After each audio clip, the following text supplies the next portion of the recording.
తిరుమలలో శ్రీవారి దర్శనానికి భక్తులు పోటెత్తుతున్నారు. వరుస సెలవులు, ఏడాది చివరి రోజులు కావడంతో భక్తుల రద్దీ భారీగా పెరుగుతోంది. దీనికి సంబంధించిన బ్రేకింగ్ చూస్తున్నాం. నిన్న ఒక్కరోజే శ్రీవారిని 72,355 మంది భక్తులు దర్శించుకున్నారు. ఇవాళ ఉదయానికి శిలాతోరణం వరకు క్యూ లైన్ ఉంది. మరోవైపు 3 రోజుల పాటు శ్రీవారి టికెట్లను సైతం టీటీడీ రద్దు చేసింది.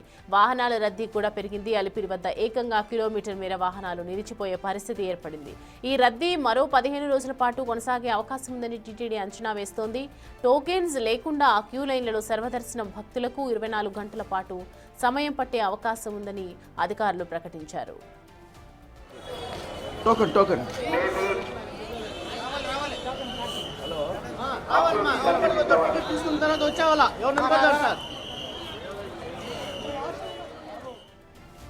ఈ అంశానికి సంబంధించి పూర్తి డీటెయిల్స్ అందించడానికి మా ప్రతినిధి దామోదర్ మనకి అందుబాటులో ఉన్నారు. దామోదర్, తిరుమలలో ఎలా ఉంది రద్దీ, అక్కడ పరిస్థితి ఏంటి? ఒకవైపు చలి ఎక్కువగా ఉంది, ఇలాంటి టైంలో ఎక్కువ జనాలు వస్తూ ఉన్నారు, భక్తులు వస్తూ ఉన్నారు. దీనికి సంబంధించి టీటీడీ అధికారులు ఏం ఏర్పాట్లు చేయడం జరిగింది? డీటెయిల్స్ చెప్పండి. తిరుమల శ్రీవారి దర్శనానికి భక్తులు పోటెత్తారు. ముఖ్యంగా వేసవి ఏదైతే ఇటు ఏడాది ముగుస్తున్న నేపథ్యమో అటు వరుస సెలవులు రావడంతో పాటు భక్తులు పెద్ద సంఖ్యలో తిరుమల శ్రీవారి దర్శనానికి వస్తున్న పరిస్థితి. నిన్న ఒక్కరోజే బుధవారం నుంచి రద్దీ మరింతగా పెరిగింది. బుధవారం రోజు 14,000 వాహనాలు పైగా శ్రీవారి దర్శనానికి వెళ్ళాలి అంటే మనం పరిస్థితి ఎంత రద్దీ ఉందో అర్థం చేసుకోవచ్చు. తాజాగా మనము తిరుపతిలోని శ్రీనివాసము ఏదైతే భూదేవి కాంప్లెక్స్ దగ్గర కౌంటర్ దగ్గర మనము ఉన్నాము. దివ్య దర్శనం టోకన్స్ కోసం భక్తులు పెద్ద సంఖ్యలో క్యూ లైన్లో ఉన్నారు. సుమారు తెల్లవారుజామున 4 గంటల నుంచి ఈ పరిస్థితి నెలకొంది. నిన్న కొంత తోపులాట జరగడంతో ముందుగానే ఈరోజు తెల్లవారుజామున 4 గంటల నుంచి వచ్చిన వారికి వచ్చినట్టు టోకన్స్ ఇస్తున్నారు. ఇప్పటి వరకు సుమారు 15,000 మందికి పైగా టోకన్స్ ఇస్తారు. కేవలం క్యూ లైన్లో ఉన్న వారికి మాత్రమే టోకన్స్ దొరికే అవకాశం ఉందని కానీ ఇప్పటికే అధికారులు ప్రకటిస్తున్నారు. స్వామివారి దర్శనం కోసం తిరుమలలో 36 గంటలు ఏదైతే సర్వదర్శనం టోకన్స్, ఎలాంటి టోకన్స్ టైం స్లాట్ టోకన్స్ లేని వారికి ఏకంగా 36 గంటలు పడుతుందంటూ కూడా ఇప్పటికే టీటీడీ ప్రకటిస్తున్న పరిస్థితి. శిలాతోరణం, తిరుమలలోని శిలాతోరణం వరకు క్యూ లైన్లు రద్దీగా ఉంది. మరోవైపు ఇటు భూదేవి కాంప్లెక్స్తో పాటు శ్రీనివాసము, విష్ణు నివాసం వద్ద ఇలాంటి రద్దీని మనం చూడవచ్చు. పెద్ద సంఖ్యలో భక్తులు తిరుమలకు తరలి వస్తున్న పరిస్థితి. ఏదైతే వరుసగా సెలవులు రావడము, ఏడాది ముగుస్తుండడంతో ఈ భక్తుల రద్దీ పెరిగింది. దీంతో పాటు సాఫ్ట్వేర్ ఉద్యోగులకు వరుసగా సెలవులు రావడం కూడా ఈ పరిస్థితికి కారణమైంది. ఎక్కడి నుంచి వచ్చారు సార్? తుమ్కూరు. ఎంతసేపు అయింది క్యూ లైన్లో? 5 అవర్స్ అయింది. 5 అవర్స్. తెల్లవారుజామున 3కి వచ్చారా క్యూ లైన్లో? సార్, తెల్లవారుజామున 3 గంటల నుంచి క్యూ లైన్లో ఉన్నామని కూడా భక్తులు చెప్తున్నారు. అమ్మా, ఎక్కడి నుంచి వచ్చారు మీరు? హైదరాబాద్. పొద్దున్న 4 గంటలకు వచ్చినాము. స్వామి దయ మంచిగా దొరుకుతుంది సేవ. ఇబ్బంది ఏం లేదు, మంచిగా జరుగుతుంది. క్యూ లైన్లో ఉన్న భక్తులు కూడా సంతృప్తిని వ్యక్తం చేస్తున్న పరిస్థితి. క్యూ లైన్లలో అధికారులు సక్రమంగా నిర్వహణ చేస్తున్నారని కూడా చెప్తున్నారు. సార్, ఎక్కడి నుంచి వచ్చారు? బెంగళూరు సార్. క్యూ లైన్లో ఉండబట్టి మేము వచ్చి అప్పుడే 12 అవర్స్ అయింది సార్. 12 గంటలకు వచ్చి 12 గంటలకు వచ్చి. అవును. మీరు ఎక్కడి నుంచి? హైదరాబాద్. ఎంతసేపు నుంచి 2 o'clock. పావడ్ అంటే చేస్తాం సార్. 3:30కి వచ్చినాము. హైదరాబాద్ నుంచి 11 o'clock వచ్చాను దర్శనంకి. టోకన్స్ కోసం? అవును. వచ్చినప్పటి నుంచి క్యూ లైన్లో ఉన్నారు? అవును, 11 o'clock నుంచి 11:30 నుంచి. చాలా రష్ ఉంది. తిరుమలలో ఏదైతే తిరుపతిలోనే సర్వదర్శనం టోకన్స్ వద్దే పరిస్థితి ఇలాగే ఉంటే ఇక తిరుమలలో పరిస్థితిని మనం ఊహించుకోవచ్చు.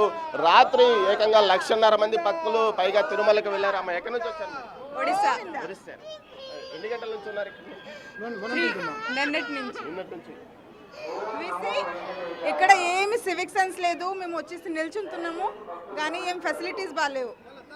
తిరుపతి కదమ్మా, తిరుమలలో ఫెసిలిటీస్ కానీ ఇక్కడ వచ్చేసి ఏదైతే మొత్తం మీద చూస్తే భక్తులు ఇటు నిన్న ఏదైతే గొడవ జరిగిన తర్వాత, కొంత తోపులాట జరిగిన తర్వాత ఇక్కడే సర్వదర్శనం టికెట్ల స్లాట్స్ కోసం కొందరు భక్తులు వేచి ఉన్నారు. మరికొందరు తిరుమలకు వెళ్ళి క్యూ లైన్లో నిల్చున్న పరిస్థితి. తిరుమలకు వెళ్ళిన వారికి ఏదైతే రద్దీ తీవ్రత దృష్ట్యా అక్కడ గదులు లేక ఆరు బయటే పడుకున్నారు, అంత చలిలో కూడా. అయితే ఏదైతే శ్రీవారి దర్శనం ముఖ్యమన్నట్లు భక్తులు వ్యవహరిస్తున్న పరిస్థితి. మొత్తం మీద చూస్తే ఇటు ఏదైతే ఇది క్యూ లైన్ ఎంట్రీలోకి లోపలికి వస్తున్న భక్తులు, అదేవిధంగా ఇటువైపు వెళ్తున్న భక్తులను కూడా మనము భూదేవి కాంప్లెక్స్, తిరుపతిలోని భూదేవి కాంప్లెక్స్ వద్ద చూడవచ్చు. పెద్ద సంఖ్యలో ఇటు సుమారు 15,000 నుంచి 20,000 టోకన్స్ ఇక్కడ దివ్య దర్శనానికి ఇస్తున్నారు. అదేవిధంగా 5,000 టోకన్స్ శ్రీవారి మెట్టు మార్గం ద్వారా నడక మార్గంలో వెళ్ళే భక్తులకు అవకాశం కల్పిస్తున్న పరిస్థితి. మొత్తం 25,000 స్లాట్ టైంకి సంబంధించిన టోకన్స్ ఇస్తున్న నేపథ్యము. ఇలాంటి పరిస్థితుల్లో మరోవైపు ఏదైతే అటు 300 రూపాయల ప్రత్యేక ప్రవేశ దర్శనము ఈ విధంగా దర్శనానికి కల్పిస్తున్నారు. అయితే ఈ రోజు నుంచి శ్రీవాణి ట్రస్టుకు సంబంధించిన పూర్తి స్థాయిలో దర్శనాన్ని రద్దు చేస్తున్నట్లు అధికారులు ప్రకటించారు. నిన్న అన్నమయ్య భవన్ వద్ద కొంతమంది టీటీడీ ఏదైతే శ్రీవాణి దర్శనానికి వచ్చిన భక్తులు టికెట్స్ తొందరగా అయిపోతే ఆందోళన చేసిన నేపథ్యంలో 3 రోజుల పాటు ఇక శ్రీవాణి దర్శనానికి సంబంధించిన టికెట్స్ను రద్దు చేస్తున్నామని తెలిపారు. దీంతో పాటు ఏదైతే ఇక్కడ నుంచి క్యూ లైన్లో లేకుండా జీపీఎస్ ద్వారా తిరుపతికి వచ్చిన భక్తులకు తిరుమలకు వచ్చిన భక్తులు జీపీఎస్ ఆన్ చేసుకుని ఆ తర్వాత వారు ఆన్లైన్లో బుక్ చేసుకునే అవకాశాన్ని కూడా కల్పించామని చెప్తున్నారు సౌమ్య. మొత్తం మీద తిరుపతిలో ఇలాంటి పరిస్థితి ఇక ఏదైతే జనవరి 15వ తేదీ వరకు ఉండే అవకాశం ఉందని కూడా టీటీడీ అధికారులు భావిస్తున్నారు. అందుకు ముందు జాగ్రత్త చర్యగా పూర్తి స్థాయిలో చర్యలు తీసుకున్నారు. ఏదైతే వీఐపీ భక్తులకు ప్రోటోకాల్ దర్శనం మాత్రమే కల్పిస్తున్నారు, రెఫరల్ దర్శనాన్ని పూర్తిగా రద్దు చేస్తున్నామని కూడా చెప్పారు Soumya. Right Damodar, thanks for the updates. Right, Tirumala కొండ దగ్గర భక్తుల రద్దీ అయితే ఎక్కువగా కొనసాగుతుంది. కంటిన్యూస్గా ఒక 3 డేస్ నుంచి అయితే కంటిన్యూస్గా భక్తులు వస్తున్నారు. 24 గంటల నుంచి 36 గంటల దర్శనం కూడా పట్టే అవకాశాలు ఉన్నాయి. ముఖ్యంగా ఉచితంగా ఉన్న వాళ్ళకి ఎక్కువగా ప్రాధాన్యత ఇస్తూ ఉన్నారు. ప్రోటోకాల్ వాళ్ళకి ఓన్లీ సండేస్ సాటర్డేస్ మాత్రమే అలో చేస్తున్నట్లుగా తెలుస్తుంది. ఏ ఇబ్బందులు కలగకుండా అన్ని ఏర్పాట్లు కూడా టీటీడీ భద్రత కల్పించింది.